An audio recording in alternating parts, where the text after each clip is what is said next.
Yesterday we were discussing the Mishnah tells us that in every degree that he's either released after 6 years of servitude or a yovel, one or the other. So we had a question yesterday when the Torah expresses itself, it says Abodol Olam. So Rashi cites Chazal, it means Olam Shel Yovel. Torah expresses he serves his master forever, but forever doesn't mean ever, forever means Yovel. So we had a shaila. When a person receives the all through the air, which is known as the Martzeah, does it mean to say it's up till Yovel? Or does no? It means forever, except Yovel revokes the ownership. It's forever. It's a revocation of the mastership, of the master. So somebody asks us, what halacha difference? You can wait, he's free at the age of, at Yovel, whenever Yovel should come. Because we pointed out yesterday that it says that a woman can only be a maidservant if she's a minor. That's known as the Omebriya.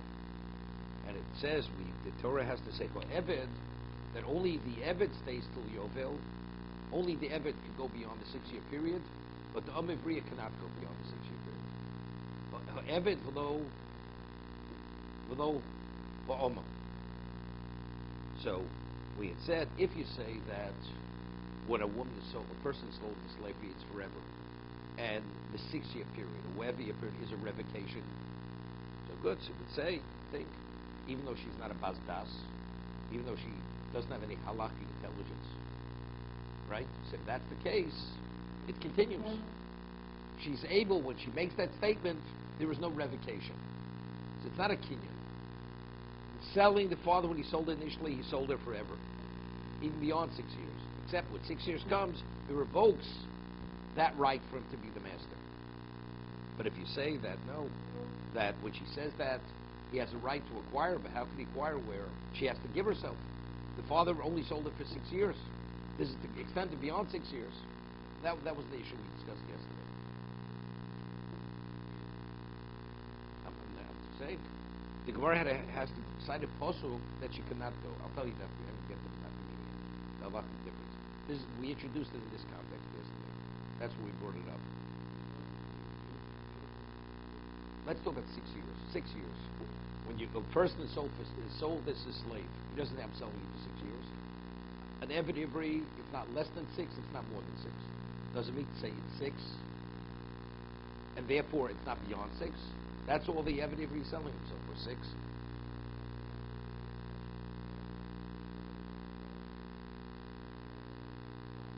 I'll give you an example. The Torah doesn't.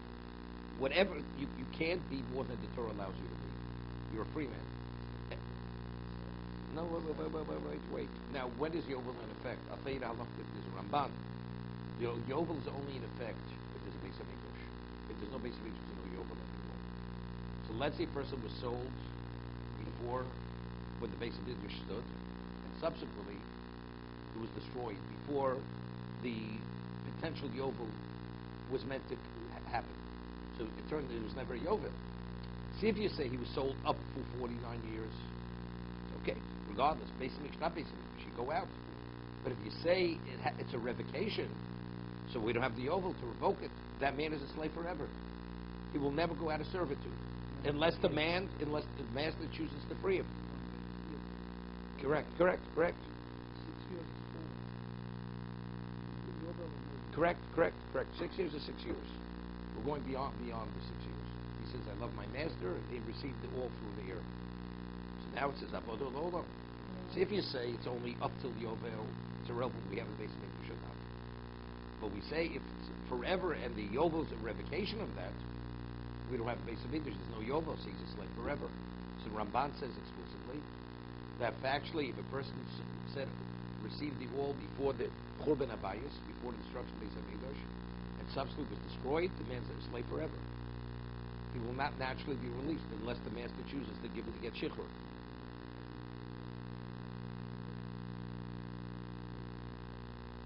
No.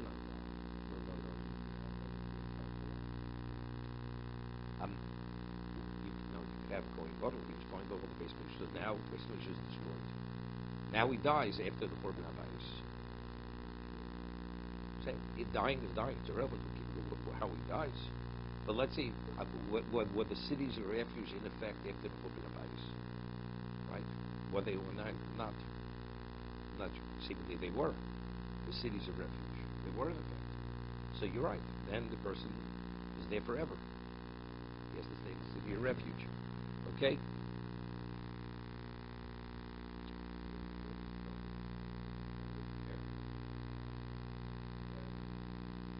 No, he can't be. You can't be.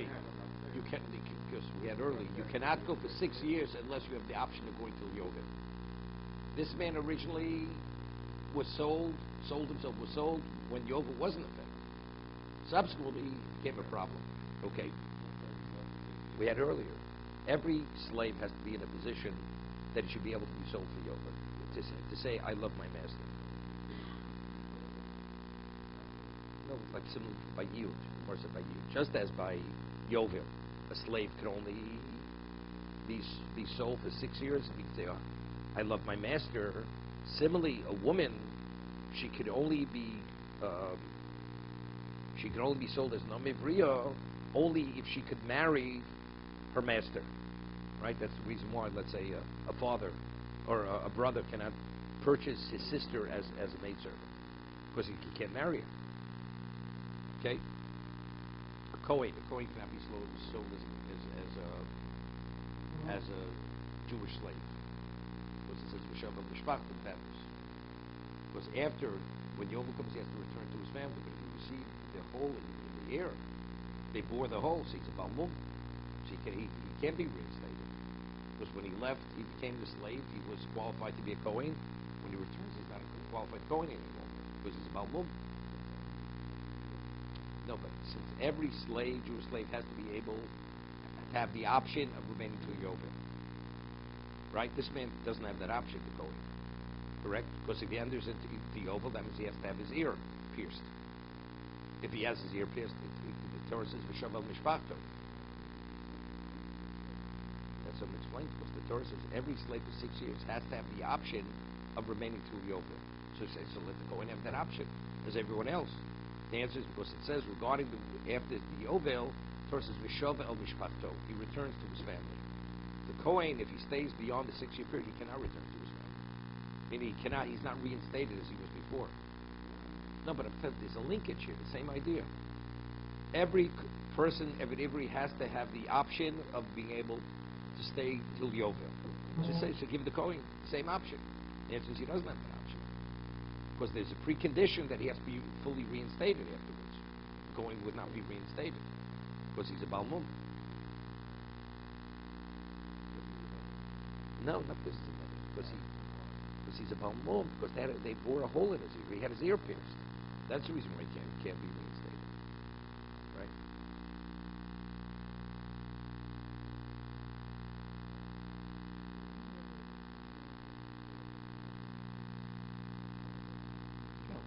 No. The ear doesn't mean the earlobe. It means the cartilage.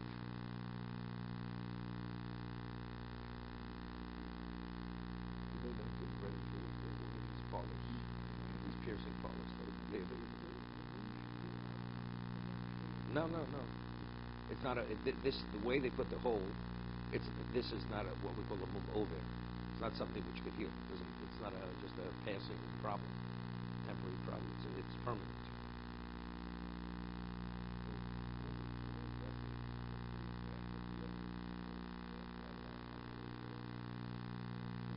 If you say it's a revocation, so if Yovel, so what happens? But when is Yovel in effect? We have Beis HaMikdash. There's no Beis HaMikdash, there's no Yovel. So if you say when a man is sold, he's only sold forever, and Yovel revokes that, the ownership rights. So if you have you don't have the Yovel to revoke it, the man remains a slave. But if you say a man's only sold up till Yovel, it's not a revocation. So whether you have Beis HaMikdash or not, the man goes free. After 49 years. No, sir. We brought it up yesterday regarding the Omei Bria. How does we need an exclusion to say the Omer Bria cannot say, "Oh, Hafti es Adoni," I love my master. So I said, why? But if we wouldn't have the exclusion, she could, and she would remain. Now, how does she remain a maidservant? If she originally was only sold for 6 years, how does she stay beyond the 6 years? So you'd say, well, she's selling herself, but she's a minor, right? That was the difficulty we had. So we said yesterday, maybe it's similar. We'll say something similar. When the father sold her, he sold her her rights, full of her rights. When a girl becomes an adult, what does that mean? The Torah says she comes to her own self when she becomes an adult. She's in the jurisdiction of father. She has the ability to extricate herself when she becomes an adult. So that's the father, right? So really, she's in the jurisdiction of father forever, except when she has enough power to assume her own identity, she leaves. She leaves his jurisdiction. It's leaving, right? So if the father gave up his rights to the master, he has a similar situation. Except the Torah says, you know something, regardless, when 6 years come, he no longer has that right. So we're revoking that right. So if you learn like that, so you say by a minor. If she says, Ahapti is Adoni, she'll stay beyond 6 years. The answer is that's only Eved v'lo Isha. Only the male slave to say that, but not the woman.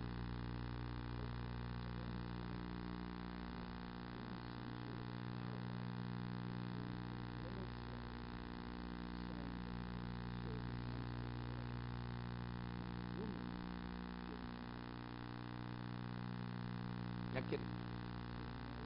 No. She's not saying that. Whatever it is, that will be a consequence of that. I mean, whatever was in place prior will continue after. And minimum. There's no less. There's no more. Maximum and minimum. No. Standard. Right. Maximum and that. But maximum 6 years. What I meant, not minimum, is under normal circumstances, you can't sell yourself for 3 years.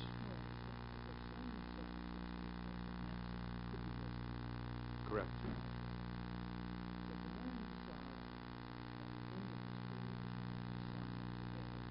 Correct.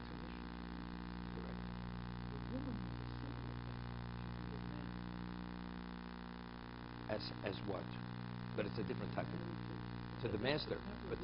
But let's say the master says, I'll marry you in a year from now. Does she remain? Does she continue as a maidservant? She will continue as a maidservant until that period of time comes.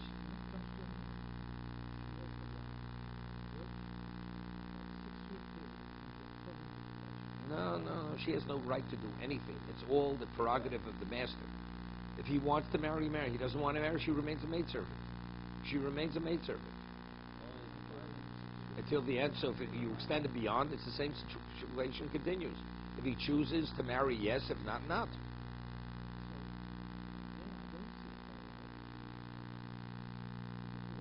We wanted to equate the woman to the male slave.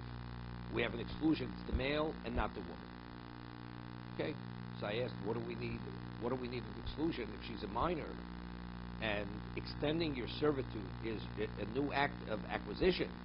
So if you're an adult, a male, that's an adult. So he's able, he agrees to give himself over as a slave. But as a minor, her will should have no relevance, should have no consequence. So what do I need an exclusion? That's the question I asked.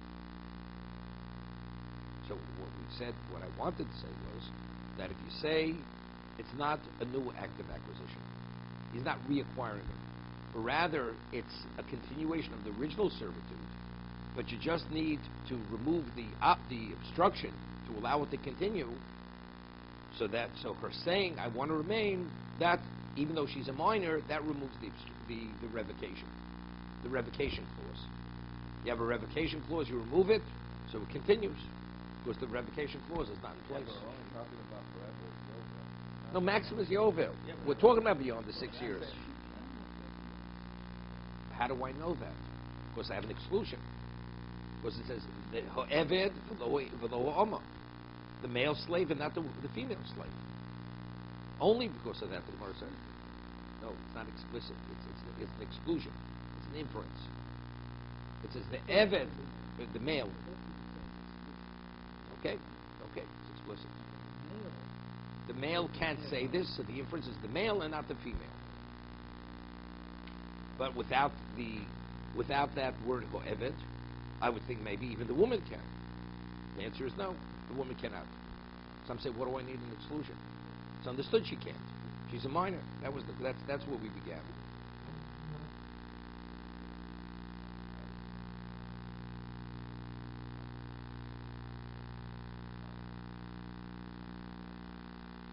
She does. No, because the Gemara says she makes the statement while she's still a slave. She could only make this statement just as an Eved, a slave, a male slave. Once the 6 years expire, he's out. It's too late to say, I love my master. He has to resell himself. The male has, before this, no, she's still a minor. She's still a minor. It's about to be up. That's the question I asked. That's the question. That's exactly what I'm asking. What you're asking. That's what I'm asking. How did you say 6 years?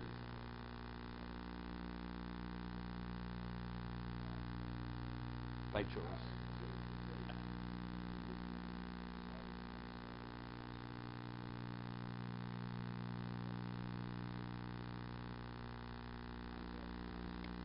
Well, we want to deduce from the language of the Mishnah. It says, "Hanirtza nikne."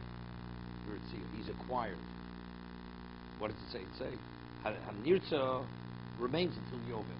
What do you mean? He's acquired through the boring of the year. It seems to be it's a new act of acquisition.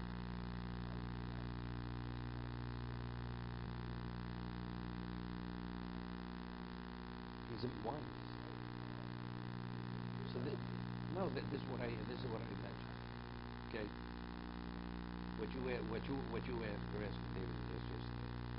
And what I said was, if I sell you a piece of property for 10 years, and while you have the property, I choose to sell it to a third party for the 10 years which follow yours, and I transact it during that 10-year period. Do I have a right to transact it during the 10-year period? For after 10 years? The answer is definitely. So why can't? No, but I have no rights over that property. Presently, do I have a right over the property? I have no right over the property. You only control my life for the 6-year period. But presently, for after 6 years, you don't control my life. So if that's the case, I can make a decision now for later.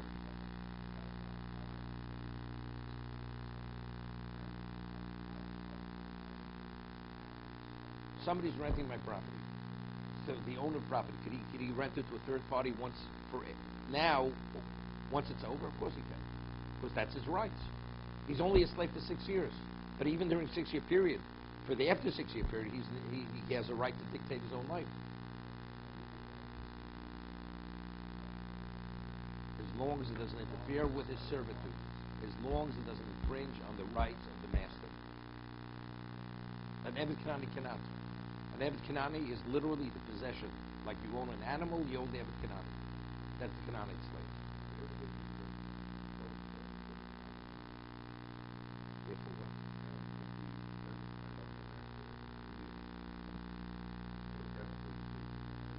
He did in the 6th year. Did in the 3rd year, same thing. No, they don't do the Martzei until the end of 6 years.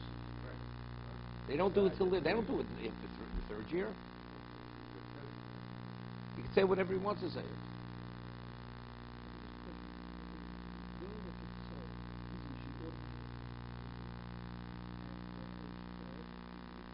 Yes. Definitely. Yeah, but here she was sold when she was 3, so she's 9 years old now. At the age of 9, she says, "I love my master." So, of course, we have an exclusion. It's only the male, not the female. That's the reason why it doesn't help.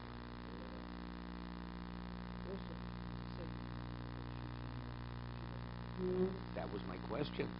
That's the question. What do I need an exclusion? It's understood she cannot.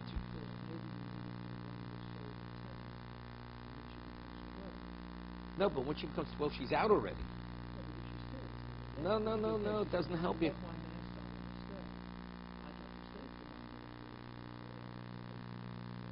No, but what she's saying, no, again, if she's saying it when she's 10, her intent has no value. So what she says now for later means nothing. And once she becomes the adult, she's out. Right? So that was the question. So when is she actually saying this?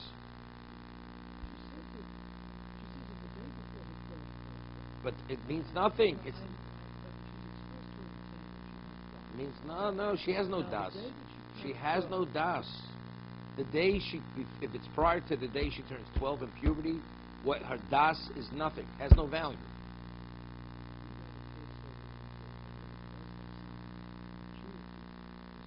Only regarding the Dorim. That was one approach. So it would be something similar here. But if over here we're talking about it's an acquisition. If you go according to the language of the Mishnah, nikneh, he's acquired. So we're doing an acquisition. So it's a chiddush. For acquisition, das has no. In the Dorim is one thing. This is not. Yes. Because the day she turns 12, she's out.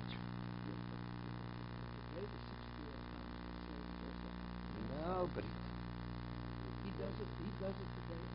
No, because it's very simple. Because the day before, his intent has value. He's selling himself now for like after 6 years. Let's say you have a slave. He's in slave of Reuven, and when he's still the slave of Reuven, he says, he says to Shimon, when my years of servitude are up, I will become your slave. Does he become Shimon's slave after 6 years? The answer is yes. He becomes Shimon's slave after 6 years. Although he said it when he was the slave of Reuven. Why not? Because he's a bar das. His intent has value.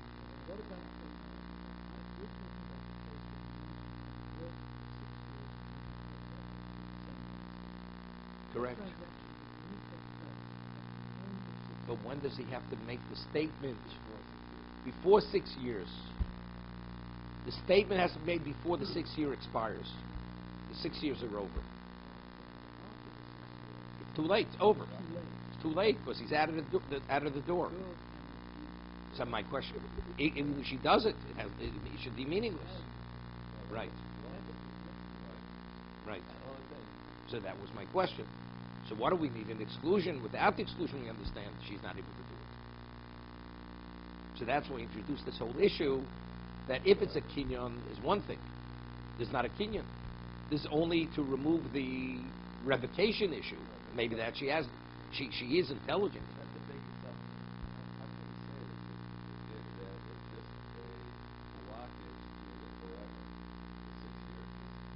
We're saying it about Yovel. Why to Yovel? You say it not to this? Gemara doesn't say it by Yovel. No, it doesn't say anything by Yovel. No. The Torah says Yovel, Rovel. The person goes out. Who said it's a revocation? Maybe also it's an expiration moment. The extended servitude expires after 49 years.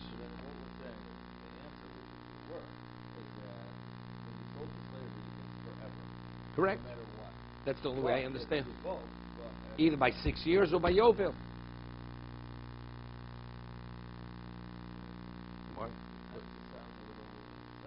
Forever we can Yovel, and everything else will be retirement. 6 years, money, sell yourself. Right. I'm just bringing it. Normally I wouldn't say it because I said Yovel could happen anytime. 6 years is 6 years. Yeah.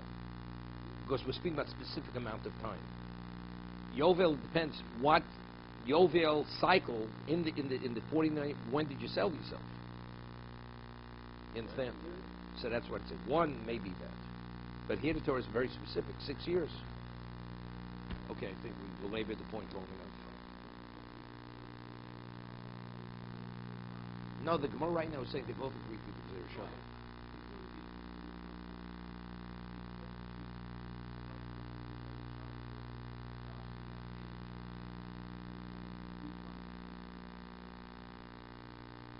Again. Let's start over. The Gemara says How do we know that a slave is sold through a monetary transaction? Zero shove. Everybody agrees to this. Why do they argue on the other issues? Because the question is, do we value the exclusions? Don't we value the exclusions to make the differentiation? That's the whole discussion here. But no.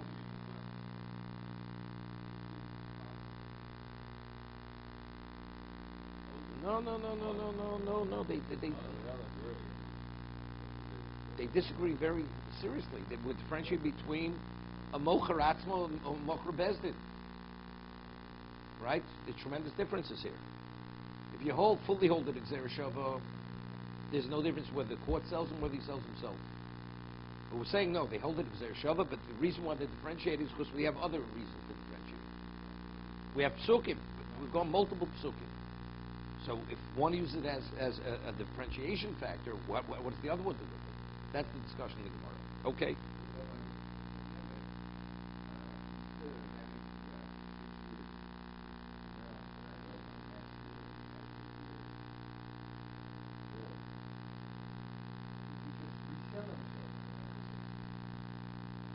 I mean, let's say it expires, he could resell himself for another.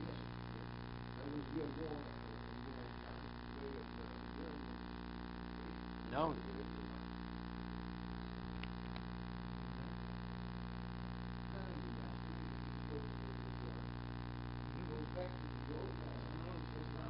Can he do that? No, he could go back in. Oh, but that's only if the new master agrees to repurchase him. Yeah. It's a new act of acquisition. No, that's a daughter. A father can only sell a daughter once. Man can resell himself multiple times. Same master. Exactly. Can be a Kohen. No, it can't be a Kohen. Because every original sale could only be a sale if he could be extended. Right? You can't enter unless you have that extension issue. You can't. The Kohen can't extend himself beyond 6 years. So therefore he doesn't even enter as a slave.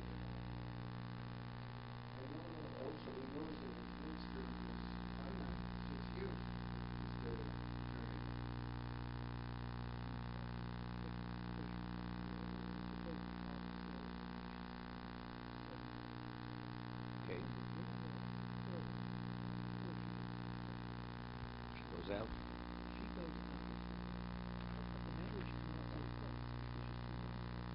No, he can marry her. No, she doesn't have to do herself. The father gave her. The father gave her. That's valid. Sure. The father can marry off a daughter. Before, definitely. She's no longer his maidservant. Right? Definitely. Correct. Like the 6 years precept. Same idea. Okay.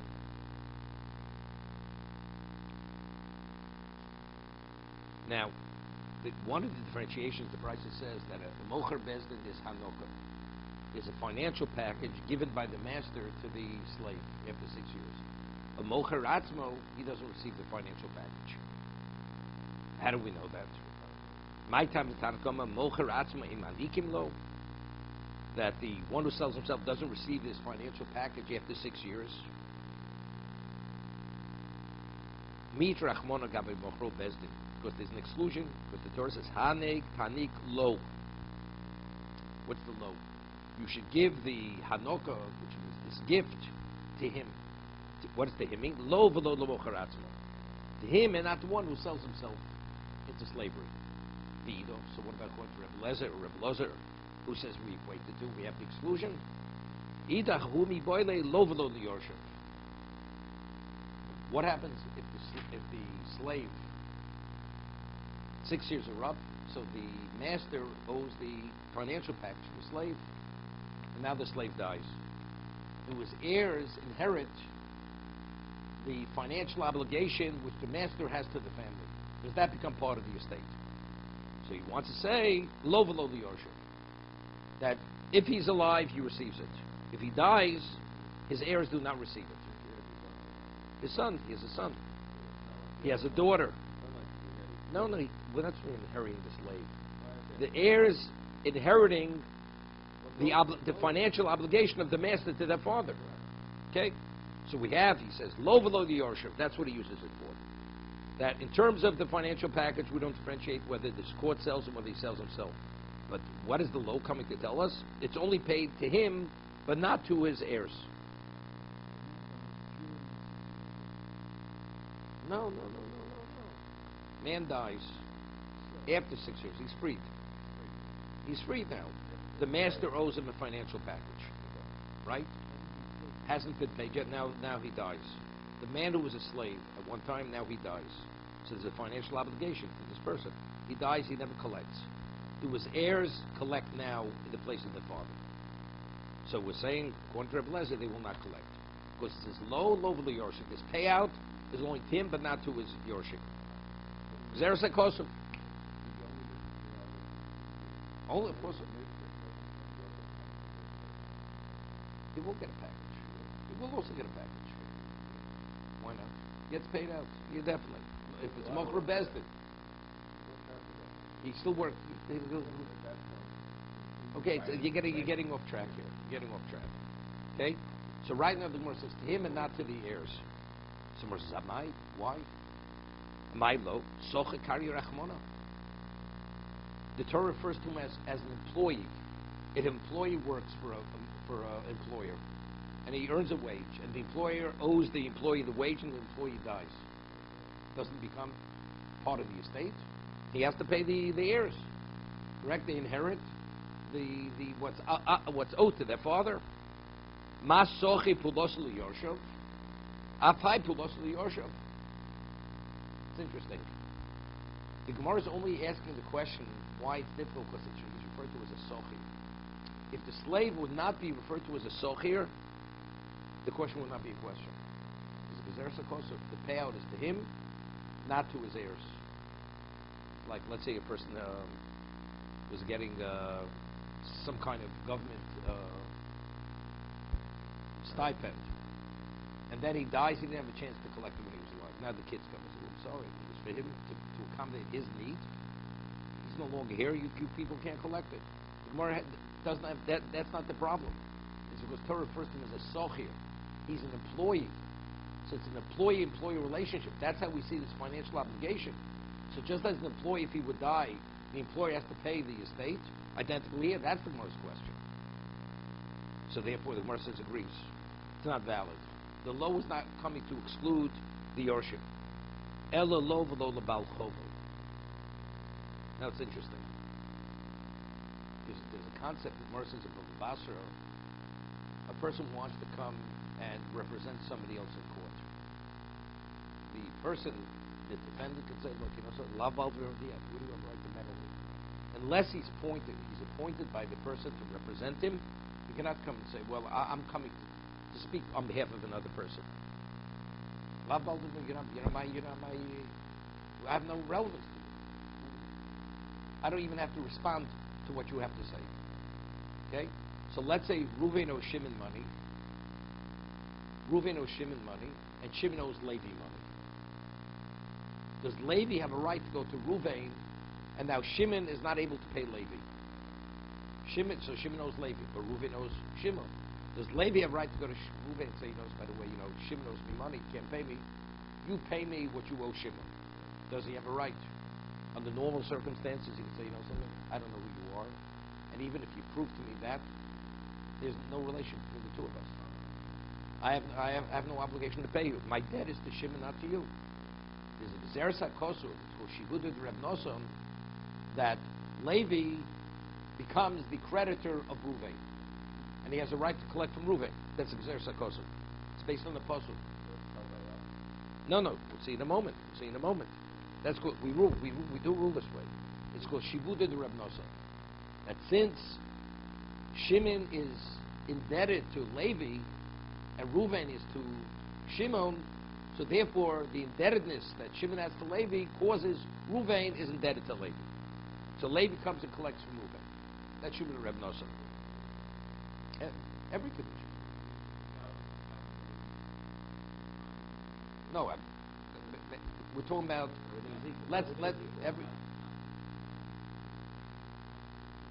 we're talking about it's a milval peh.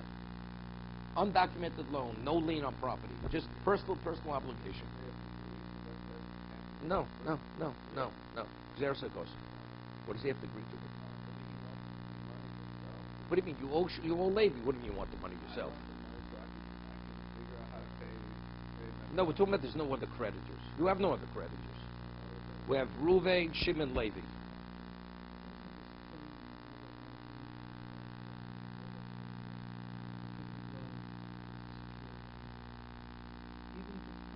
Unsecured. So even if it's undocumented.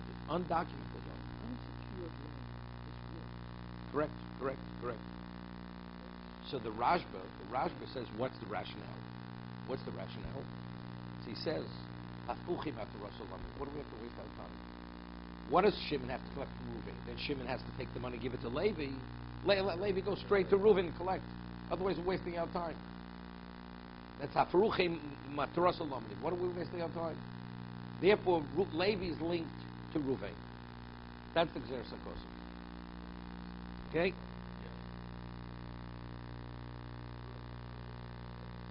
So let's talk now. Now the master owes the financial package to the slave after he's released. The slave has debt. We're talking about he sold himself in slavery. He has debt. Could the creditor of the slave, the past slave, go to the master and say, look, you have a financial obligation to the slave, and it will cover what he owes me, you owe me, based on the principle of Shibud Reb Noson. Same thing. The answer is no. No. Logically, you would say yeah. Here we say no. That's the low. Shibud Reb Noson is a Xeris, is a Chiddush HaTorah. It's a Chiddush. Normally, it had nothing to do with you. Was I ever indebted to you? So the Torah says, for the sake of convenience, you skip the middleman, and 3 goes to 1. But in this particular situation where it's given to him as a financial package, we treat this financial obligation differently than any other.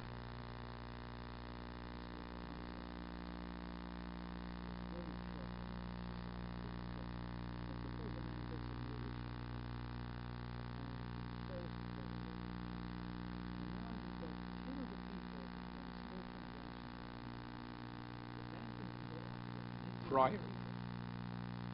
It's prior. We're talking about. No. You're right. No, but wait a second. Let's say they have no, maybe on documents. Let's say the bank has the claim on the property, and he makes a statement. I owe A, B, C, D, and whatever I owe them. Who owes who? You have the bank is the lender. Okay. Oh him. I understand that.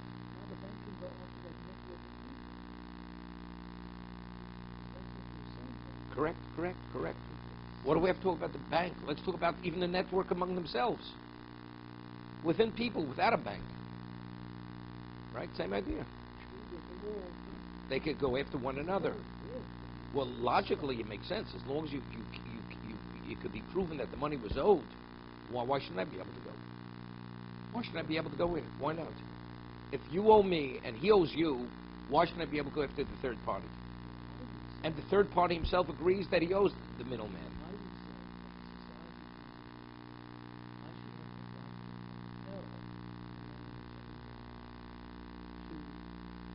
Pay who?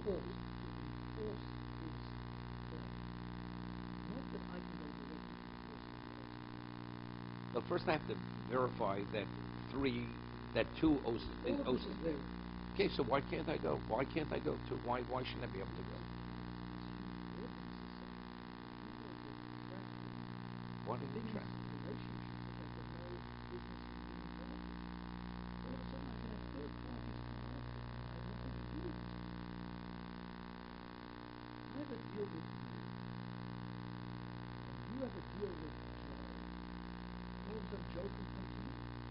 Because he proves that person owes him money and you owe him money.